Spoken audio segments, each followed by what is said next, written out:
Good morning. This sermon recap is for the sermon Proper 17b, the year of Mark, preached at University Lutheran Church on September 2nd, 2012, Labor Day weekend. I started the sermon by talking about the different heroes of faith that the church, in a calendar way, commemorates different saints on different days. And so yesterday was the day that we commemorated Nikolai Frederick Severin Grundtvig, a renewal of the church, a Danish theologian who died in 1872. And so then I talked about all these different heroes of the faith, folks of the faith in history, Jan Hus and Olaf, King of Norway, Bernard of Clairvaux, Abelard, Brigida, Johann Sebastian Bach, Mary, Martha, and Lazarus of Bethany, all these folks at the church in a calendar way, in a ritual, routine way, we commemorate them and we include them in the prayers to listen and to hear of their faith and life and the faith that was theirs that is now handed to us. And that was the point. That in the midst of this little piece of James that we heard yesterday, that James talks about doing faith in the simple things of life, in the plain, ordinary things of life. This is how we share faith. And so of these heroes of faith that we celebrate not only the communion that we share with one another in kind of a horizontal way, but to celebrate the faith in kind of a vertical way or a historical way, that the faith is now granted, given, gifted us for the telling of faith. But here's the piece.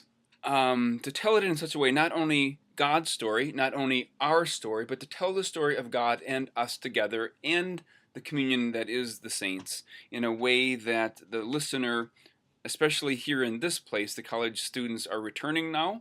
And so we had, I think, 17 new freshmen in church yesterday, that they should hear the story of this good God in a way that they know they are beloved. The alternative text, the Old Testament text for yesterday, is from Song of Solomon, and it's this: the voice, arise, my love, my fair one, and come away. For now the winter is past, the rain is over and gone, the flowers appear on the earth, the time of singing has come, and the voice of the turtle dove is heard in our land. The fig tree puts on its figs, and the vines are in blossom, they give forth fragrance. Arise, my love, my fair one, and come away with me.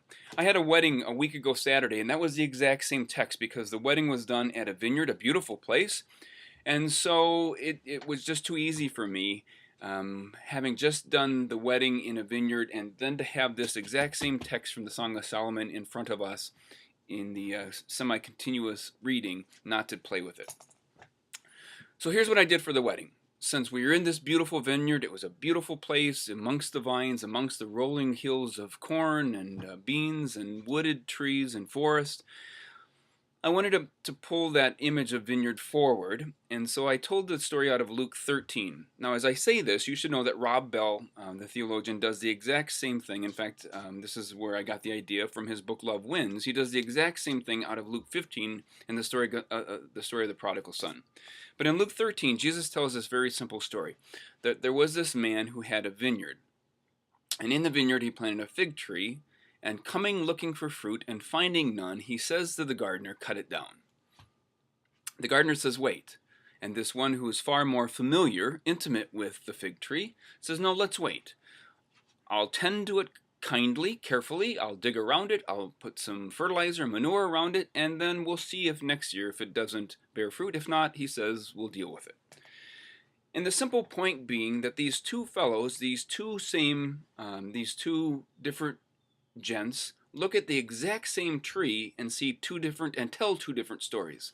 The one sees it as useless and pointless and hopeless, whereas the gardener sees this non-bearing fig tree and sees the possibility of fruit, the possibility of something good.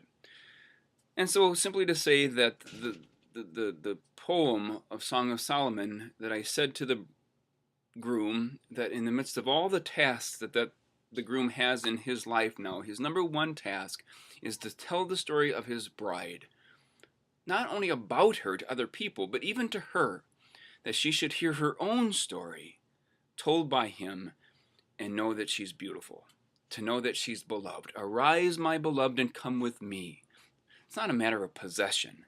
It's a matter that her story belongs to him in such a way in the telling that she should know that she is beautiful and that she is beloved and that she is lovely and that she is darling.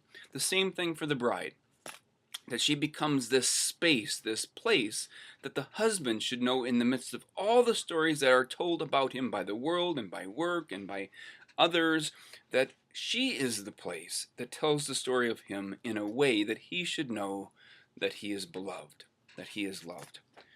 Saints, that is our task.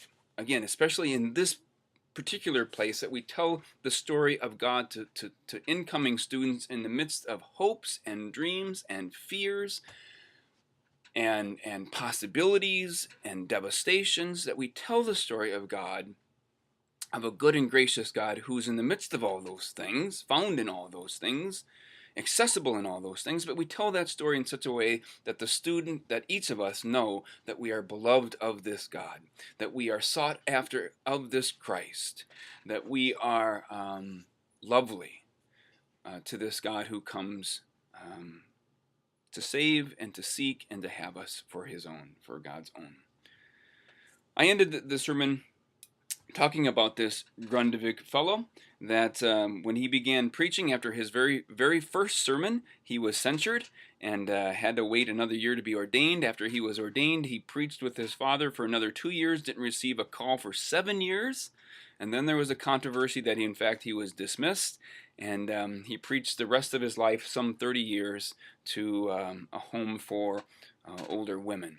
And yet this person tells the story of faith in such a way that we get it, like from the book of James, from Grundtvig, from our call in this place, that in the ordinary things of life, in the ordinary kindnesses of life, in the ordinary stories of life, and the profound, mysterious story of Jesus who is the Christ, that the hearer should know not only that Christ is, and that Christ lived, died, and rose again and ascended, but that this Christ comes seeking him or her as beloved.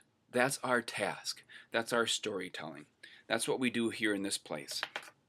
One last little note is, as we begin another school year, I don't try to do this too often, but if you watch these recaps and you value what we do here at University Lutheran, and especially, particularly with campus ministry, our address is 110 Garfield Ave in Eau Claire, Wisconsin, 54701. If you ever wish to send a gift, you can designate it strictly for the college students if you want, and we'll honor that.